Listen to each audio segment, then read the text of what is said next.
Hello everyone, welcome to my YouTube channel. It's a third part of rice series. तर आज आपण बघणार आहोत साऊथ इंडियन पुलहेरा. हा पुलहेरा बनवायला एकदम सिंपल आणि चवीला एकदम भन्नाट असा लागणारा. तेलंगणा किंवा आंध्र प्रदेशमध्ये जर तुम्ही गेला असाल तिकडे मंदिरामध्ये हा पुलहेरा प्रसाद म्हणून दिला जातो. मी फर्स्ट टाईम बासरच्या मंदिरात खाल्ला होता हा पुलहेरा. मला खूप आवडला होता. मग विचार केला की चला आपण घरी ट्राय करून बघूया.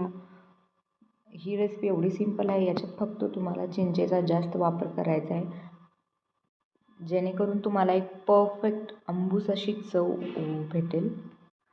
जर तुमच्या घरी कधी पूजा असेल आणि प्रसादात तुम्हाला काही वेगळं द्यायचं असेल तर तुम्ही ही रेसिपी नक्की ट्राय करू शकता. सो सिंपल, खूप सिंपल रेसिपी आहे. एकदा तुम्ही बनवून नक्की पहा आणि मला कमेंट करून सांगा की ही रेसिपी कशी वाटली. कमेंट करा, चॅनलला सबस्क्राईब करा आणि लाईक करायला विसरू नका.